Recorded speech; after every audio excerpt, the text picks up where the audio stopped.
Hello! Hi అండి. ఏం చేస్తున్నారు? బాగున్నారండి? ఈరోజు మాకు సండే కదండీ! మార్నింగే లేసాడు మా బావ. ఎందుకు, ఏంటి అని అడిగితే, ఈరోజు ఫ్రూట్ మార్కెట్‌కెళ్దాం అన్నాడు.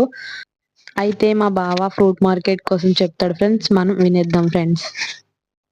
ఆ ఫ్రూట్ మార్కెట్ పేరు బాటా సింగారం మార్కెట్. కరెక్ట్‌గా మన ఎల్బీ నగర్ మెట్రో నుండి 21 కిలోమీటర్స్ ఉంటదండి. మనం ఎల్బీ నగర్ నుండి అర్ధగంట ప్రయాణం. ఎళ్ళేసి మేము ఆ మార్కెట్ లోపలికి ఎంటర్ అయ్యాము. మార్కెట్ లోపలికి ఎంటర్ కాంగానే మాకు ఫస్ట్ ఈరోజైతే బొప్పడికాయలు కనపడ్డాయి. బొప్పడికాయలొచ్చేసి కాయ రూ. 15 చొప్పున అమ్ముతున్నారు. అదే విధంగా దాని తర్వాతకి మాకు యాపిల్ కాయలు కొన్ని కనపడ్డాయి. యాపిల్ కాయలొచ్చేసే లోపల చాలా రీజనబుల్‌గానే అమ్ముతున్నారండి. ఇక్కడ రూ. 25 ఉండే కాయ అక్కడ రూ. 15కి అమ్ముతున్నారు. కాకపోతే ఏంటంటే మనకి లూజ్ ఇవ్వరండి అక్కడ. తీసుకుంటే మనం బాక్సుల లెక్క తీసుకోవాలి.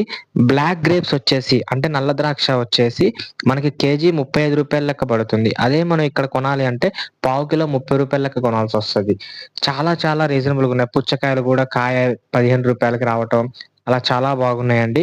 ఎట్లా అంటే ఇక్కడ మనకి 100కి 3 కాయలొస్తే అక్కడ 100కి 6 కాయలొస్తున్నాయి. చాలా రీజనబుల్‌గా ఉన్నాయి. ఏందంటే కాకపోతే కొనేటప్పుడు ఒక 3 ఫ్యామిలీలు కనీసం జాయింట్‌గా ఎళ్లి ఒక ఇద్దరు మన ఇంట్లో కావాల్సినవి కొనుక్కొని రావచ్చు. ఇది ఎవరైతే మామూలుగా మిడిల్ క్లాస్ ఉద్యోగస్తులు, చిన్న ఉద్యోగస్తులు ఎవరైతే ఉన్నారో వాళ్ళు దీన్ని ఒక వ్యాపారంలాగా మార్చుకోవచ్చు. ఇంట్లో ఖాళీగా కూర్చోకుండా సెలవులలో దీంతో మంచిగా బతకొచ్చు మనం. థాంక్